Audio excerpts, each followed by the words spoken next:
Bienvenido o bienvenida. Esta va a ser una introducción a la creación de juegos 2D usando Godot. Godot es un motor de videojuegos más sencillo, más ligero que otros como Unity o Unreal.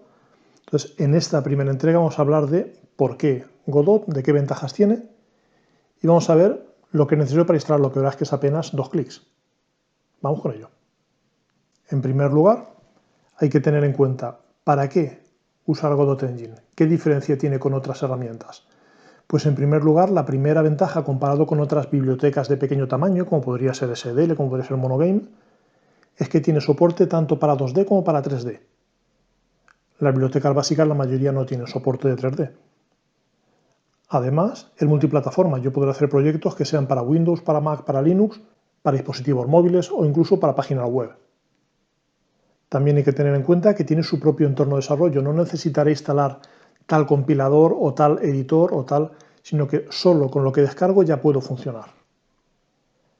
Además incluye físicas. Es algo que se echa en falta cuando usas una biblioteca de juegos sencilla, que resulta que la gravedad tienes que trabajártela tú, las colisiones, como muchos suelen permitir colisiones de rectángulos, Godot llegará bastante más allá, y también trae cosas como sistemas de partículas. Si quiero hacer una explosión, si quiero hacer un rastro de una nave, todo eso lo tendré prefabricado y será muy fácil utilizarlo. Una ventaja más es que va a ser de código abierto. Eso supone que si sus autores algún día se cansan de mantenerlo, puede cualquier otro voluntario retomar el proyecto y seguirlo mejorando. Habrá más detalles interesantes, tiene una apariencia razonablemente cómoda, no es difícil de usar, pero todo eso lo iremos viendo a medida que avancemos con él. ¿Desde dónde descargamos Godot? Pues su página web es godotengine.org. Verás que aparecen varias muestras de proyectos, varias de esas ideas básicas que ya hemos comentado, varias capturas de pantalla que cuentan las ideas básicas.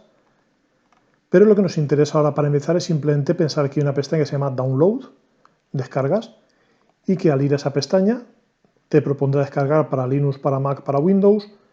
En mi caso he detectado que estoy con Windows y me propone o la versión estándar en 64 o 32 bits o la versión con soporte de C#.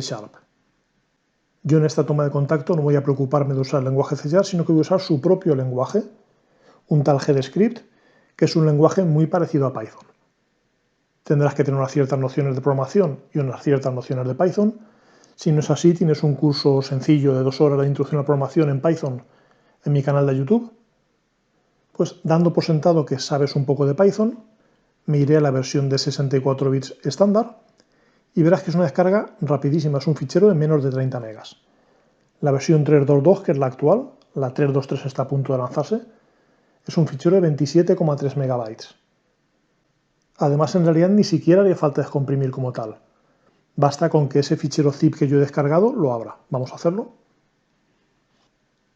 Y en ese fichero zip verás que aparece un Godot 3.2.2 estable Windows 64.exe, una aplicación de tamaño 63 megas.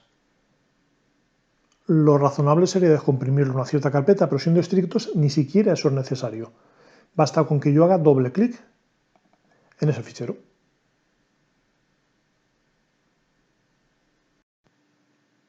Se lanza la pantalla de presentación y me dice, no tienes ningún proyecto. ¿Quieres abrir la biblioteca de assets?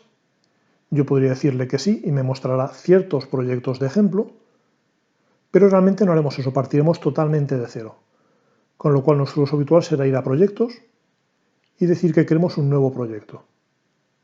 Pero eso lo haremos directamente en la próxima entrega, en la segunda entrega. En esa entrega veremos cómo es el entorno y cómo hacer para mostrar una imagen estática en pantalla.